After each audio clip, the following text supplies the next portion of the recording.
আচলতে সকলো মানুহে প্ৰেম কৰে। প্ৰেম কৰাৰ সময়ত যিখিনি কথা বতৰা হয় বা প্ৰেম এটা ভালকৈ চলি থকাৰ সময়ত যিখিনি কয় সেই গোটেইখিনি কথা বতৰা মই স্বীকাৰ কৰিছোঁ অসমতে। আৰু এই পৰৱৰ্তী সময়ত যিখিনি কথা বতৰা আহিছে, প্ৰেমত সংঘাত আহিব পাৰে। প্ৰেমটো এটা বিশ্বাসৰ ওপৰত চলা বস্তু। গতিকে যেতিয়া এটা মধুৰ সম্পৰ্ক চলি থাকে, সেই মধুৰ সম্পৰ্ক প্ৰেম কৰা সকলো মানুহে গম পাব। গতিকে ইয়াত মই বিশেষকৈ গোটেই কথাখিনি কৈ থাকিব বিচৰা নাই, কাৰণ এইখিনি মই আদালতৰ মজিয়াতো ক'ব লাগিব। আদালতৰ মজিয়াত যিখিনি কথা ক'বলগীয়া হয় সেই কথাখিনি সামাজিক মাধ্যমত কৈ দিয়াৰ পিছত সেইটো আদালতক অৱমাননা কৰা হয়। আৰু মই এতিয়া আদালতত গোটেই কেছটোৰ বিৰুদ্ধে মই যুঁজ দি আছোঁ। গতিকে মই যুঁজ দি যাম আৰু সঁচা মিছা সময়ত প্ৰকাশ পাব আৰু গোটেই কথাখিনি আগবাঢ়ি যাব। আচলতে পিষ্টল জীৱনত কেতিয়াও মই চুইয়ে পোৱা নাই, সেইটো একদম সঁচা কথা। আৰু লাইচেঞ্চ থকা নথকা এইবিলাকতো আৰু ভিত্তিহীন কথা। মোৰ কেনেকৈ লাইচেঞ্চ থাকিব? লাইচেঞ্চ থাকিলে পুলিচে গম পালেহেঁতেন। আৰু পিষ্টল এটা আছে বুলি কৈ দিয়াটো সহজ, অভিযুক্ত অনাটো সহজ, কিন্তু পিষ্টলটো কেনেকৈ আহিব মানুহৰ হাতলৈ, কেনেকৈ থাকিব, এই গোটেই কথা বতৰাখিনি তদন্ত কৰিলে ওলাই পৰিব। আৰু যদি মোৰ বিৰুদ্ধে যিখন গোচৰ ৰুজু হৈছে তাত যদি আৰ্মেক্স যদি লাগিছে, তেনেহ'লে নিশ্চিতভাৱে পুলিচে যি পক্ষে যাব লাগে যাব, আৰু সময়ত আপোনালোকে সকলো গম পাব। গতিকে এই অভিযোগ বিভিন্ন আহিব। এই অভিযোগসমূহ মই কৈছে পিষ্টল নালাগে, মই গ্ৰেনেড দলিয়াই দিয়া বুলিও অভিযোগ আহিব। গতিকে এই অভিযোগসমূহ প্ৰমাণ হ'ব আইনৰ কাঠগড়াত। গতিকে আইনৰ কাঠগড়াত প্ৰমাণ হোৱালৈকে মই ৰম, তাৰপিছত মই মোৰ পৰৱৰ্তী পদক্ষেপ ল'ম। মানসিকভাৱে ভাগি পৰিছে, মই মাক লৈ চিন্তিত। একে সময়তে যিগৰাকী যুৱতীয়ে তেখেতে ভৰ্তি হৈ আছে GMCত, সেই যুৱতীগৰাকীৰ স্বাস্থ্যক লৈ মই চিন্তিত হৈ আছোঁ। আৰু মই মানুহ হিচাপে যথেষ্ট চিন্তিত হৈছোঁ, আৱেগিক হৈছোঁ। আৰু এই গোটেই কথা বতৰাবিলাক মই গম্ভীৰভাৱে লৈছোঁ। আৰু আপোনালোকক স্পষ্টকৈ কওঁ, কাৰণ মই প্ৰতিটো মুহূৰ্ততে সামাজিক ক্ষেত্ৰত হওক, ব্যক্তিগত ক্ষেত্ৰত হওক, মই সদায় যিবিলাক কথা কওঁ সদায় স্পষ্টকৈ ক'বলৈ চেষ্টা কৰোঁ। আৰু আজিও মই যি কথা ক'ম আপোনালোকক স্পষ্টকৈ ক'ম। আৰু মই প্ৰথমতে মোৰ এই বিপদৰ মুহূৰ্তত মানসিকভাৱে ভাঙি পৰাৰ সময়ত বহু লোকে মোক মানসিকভাৱে সহায় কৰিছে, মানসিকভাৱে মোক সক্ৰিয় হৈ থাকিবৰ কাৰণে, সুস্থ হৈ থাকিবৰ কাৰণে বহুতে মোৰ কাষত থিয় দিছে। মই প্ৰথমতেই সেইসকলক ধন্যবাদ জ্ঞাপন কৰিছোঁ। আৰু যিসকলে ধনাত্মক সমালোচনা কৰিছে সেইসকলকো ধন্যবাদ জ্ঞাপন কৰিছোঁ।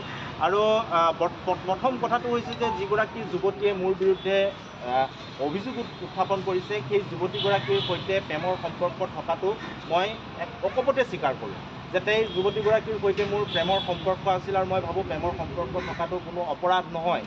আৰু 21 চনত মই যুৱতীগৰাকীৰ সৈতে চিনাকি হৈছিলোঁ বিশ্ববিদ্যালয়ত পঢ়ি থকাৰ সময়ত। এখন বিশ্ববিদ্যালয়ৰ মিটিঙলৈ যাওঁতে যিখন ফটো সামাজিক মাধ্যমত প্ৰকাশ পাই আছে, সেই ফটোখন যিদিনাখন উঠিছিলোঁ সেইদিনাখন কিন্তু যুৱতীগৰাকীক মই চিনি নাপাওঁ। তাৰ পৰৱৰ্তী পৰ্যায়ত যুৱতীগৰাকীৰ লগত মোৰ চিনা পৰিচয় হৈছে, আমি প্ৰেমৰ সম্পৰ্কত আছোঁ, এই কথাটো সত্য।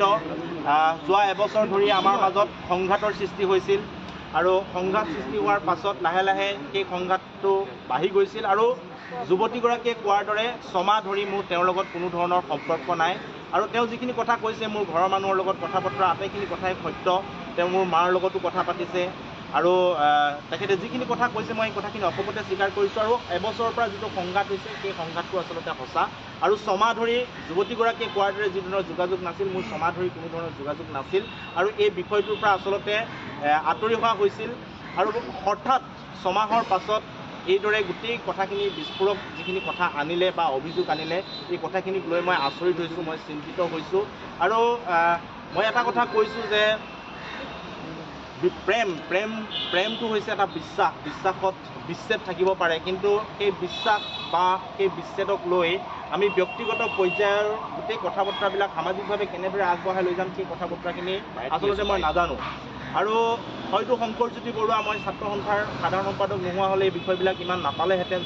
যিহেতু মোৰ গাত সামাজিক দায়বদ্ধতা আছে, তাৰ কাৰণে গোটেই বিষয়বিলাক ৰাইজে সক্ৰিয় হৈছে। গতিকে মই সেই বিষয়ত বেয়া পোৱা নাই। কিন্তু এটা কথা মই আপোনালোকক কৈছোঁ যে যেতিয়াই যুৱতীগৰাকীয়ে এইসমূহ অভিযোগ আনিছে, অভিযোগ অনাৰ পিছত তেখেতে এজাহাৰ দাখিল কৰিছে। আৰু সেই এজাহাৰৰ কপি মই যেতিয়া ফেচবুক বা আন মাধ্যমত পাইছোঁ, মই লগে লগে ন্যায়ালয়ৰ কাষ চাপিছোঁ। আৰু তেওঁ এজাহাৰত যিবোৰ কথা উত্থাপন কৰিছে সেই কথাবোৰৰ সন্দৰ্ভত মই যুক্তি সহকাৰে ন্যায়ালয়ত মোৰ কথাবিলাক কৈছোঁ। আৰু 6 তাৰিখে যুৱতীগৰাকীয়ে এজাহাৰ দিছিল। আৰু মই 7 তাৰিখৰ দিনাখনে মোক কোৰ্টে অগ্ৰিম জামিন দিছে। শনিবাৰ দিনাখনে মোক জামিন দিছে। এইটো জামিনৰ কপি, ইয়াত গোটেইখিনি কথা লিখা আছে। লগে লগে মোক অগ্ৰিম জামিন দিছে। আৰু তাই যিখিনি অভিযোগ উত্থাপন কৰিছে মোৰ ওপৰত, সেই অভিযোগখিনিৰ ভিত্তিতেই মই জামিন লাভ কৰিছোঁ। আৰু 7 তাৰিখে জামিন পোৱাৰ পিছতো মই কিন্তু থানাত গৈ জামিনৰ কাগজখন যোৱাকালি দিছোঁ, কালি গৈ মই জমা কৰিছোঁ। আৰু পৰৱৰ্তী যিসমূহ কেছ এতিয়া যদি আপোনালোকে গোটেই সংঘাত কিয় হ'ল কি নহ'ল এই গোটেইখিনি আচলতে ব্যক্তিগত কথা আৰু যিহেতু এতিয়া কেছটো ন্যায়ালয়ৰ মজিয়ালৈ গ'ল ন্যায়ালয়ৰ মজিয়ালৈ যোৱাৰ পিছত আমাৰ মোৰ যিখিনি বক্তব্য হ'বলগীয়া আছে আমাৰ কিয় সংঘাত হ'ল সংঘাত কেনেকৈ আৰম্ভ হ'ল কি কাৰণে আঁতৰি আহিবলগীয়া হ'ল এই গোটেই কথাখিনি মই ইতিমধ্যে অগ্ৰিম জামিন লওঁতে ন্যায়ালয়ক জনাইছোঁ আৰু ইয়াৰ পিছৰ পৰ্যায়ত 21 তাৰিখটো পৰৱৰ্তী তাৰিখ হিচাপে নিৰ্ধাৰণ কৰিছে গতিকে তাৰ পৰৱৰ্তী পৰ্যায়তো মোৰ যিখিনি ক'বলগীয়া সেই ক'বলগীয়াখিনি মই নিশ্চিতভাৱে মই ন্যায়ালয়ৰ মজিয়াত ক'ম আৰু আশা ৰাখিছোঁ এই মুহূৰ্তত সকলোৱে আমাক সহায় সহযোগ কৰিব বিপদ আহিছে এই বিপদক মূৰ পাতি লৈছোঁ আৰু মই কোনো কাৰণতে এই কথা বতৰাবিলাক অস্বীকাৰ কৰা নাই আৰু কিন্তু যিখিনি কথা বতৰা কৈছে যে প্ৰতাৰণা কৰা আন কৰা যিখিনি অভিযোগ আনিছে সেইসমূহ কিন্তু অভিযোগ সেই অভিযোগসমূহ এতিয়ালৈকে প্ৰমাণিত হোৱা নাই প্ৰমাণ কৰিব আদালতত মোৰ যিখিনি ক'বলগীয়া মই সেইখিনি আদালতত দিম আৰু মই এটা কথা জানো যে যুৱতীগৰাকীৰ লগত মোৰ প্ৰেম আছিল সেই কথাটো মই অকপতে স্বীকাৰ কৰিছোঁ আৰু সেই প্ৰেম যেতিয়া আছিল তেতিয়া আমাৰ মাজত যি মধুৰ সম্পৰ্ক আছিল সেই সম্পৰ্কক মই আজিও শ্ৰদ্ধা কৰোঁ আৰু সেইকাৰণে কি কাৰণে সংঘাত হ'ল সেই কথাখিনি মই ৰাজহুৱাকৈ ক'ব বিচৰা নাই ৰাজহুৱাকৈ কৈ মই কাৰো আচলতে কোনো ধৰণৰ ব্যক্তিগত আক্ৰমণ কৰিব বিচৰা নাই আৰু কোনোবাই যদি মোক ৰাজহুৱাকৈ বিভিন্ন সামাজিক মাধ্যমত যুৱতীগৰাকীয়ে যদি ৰাজহুৱাকৈ মোক আচলতে বিচলিত কৰি বা বিভিন্ন ফটো আন বিষয়সমূহ ৰাজহুৱাকৈ তেখেতে প্ৰকাশ কৰি যদি তেখেতৰ মানসিক ভাৰসাম্য মানসিক পৰিস্থিতি ভাল নহয় বুলি কৈছে আৰু এই ধৰণৰ কাম কৰিলে যদি মানসিক পৰিস্থিতি ভাল হয় তেতিয়াহ'লে মোৰ তাত আপত্তি নাই কাৰণ মই এতিয়া ন্যায়ালয়ৰ দ্বাৰস্থ হৈছোঁ উকিলৰ লগত কথা বতৰা পাতিছোঁ আইনজ্ঞৰ পৰামৰ্শ লৈছোঁ ইতিমধ্যে অগ্ৰিম জামিন পাইছোঁ পৰৱৰ্তী যিসমূহ বিষয় যিখিনি এভিডেঞ্চ থাকিব যিখিনি মোৰ কথা বতৰা ক'বলগীয়া থাকিব সেই কথা বতৰাখিনি মই ন্যায়ালয়ত ক'ম কাৰণ ৰাজহুৱাকৈ কোৱা কথা বতৰাখিনিয়ে কোৰ্ট অফ কণ্ডেম হ'ব ন্যায়ালয়ক অৱমাননা কৰা হ'ব গতিকে মোৰ সকলো তথ্য মই ন্যায়ালয়ত দিম আৰু যিয়ে আচলতে আইনী প্ৰক্ৰিয়াত যুঁজ দিব বিচাৰে এই যিসমূহ তথ্য থাকে সেই তথ্যসমূহ ন্যায়ালয়ত দিবৰ কাৰণে ব্যৱস্থা গ্ৰহণ কৰিব লাগে সামাজিক মাধ্যম বা আন জৰিয়তে মানুহৰ ব্যক্তিগত যি ধৰণৰ আচলতে হানি কৰাৰ চেষ্টা কৰে এই ধৰণৰ কথা বতৰাবিলাক মই উপযোগী নহয় বুলি ভাবোঁ গতিকে মোৰ হাতত যিবিলাক তথ্য আছে মই যিখিনি ক'বলগীয়া আছে মই সেই কথাখিনি ব্যক্তিগত কথা বতৰাবিলাক মই ৰাজহুৱাকৈ কাৰো আগত নকওঁ সেইখিনি মই ন্যায়ালয়ৰ ওচৰত দ্বাৰস্থ হ'ম ন্যায়ালয়ক ক'ম আৰু ন্যায়ালয়ৰ পৰা যি ৰায় আহিব সেই ৰায়ৰ পিছত মোৰ যিখিনি পৰৱৰ্তী পদক্ষেপ সেই পৰৱৰ্তী পদক্ষেপখিনি মই গ্ৰহণ কৰিম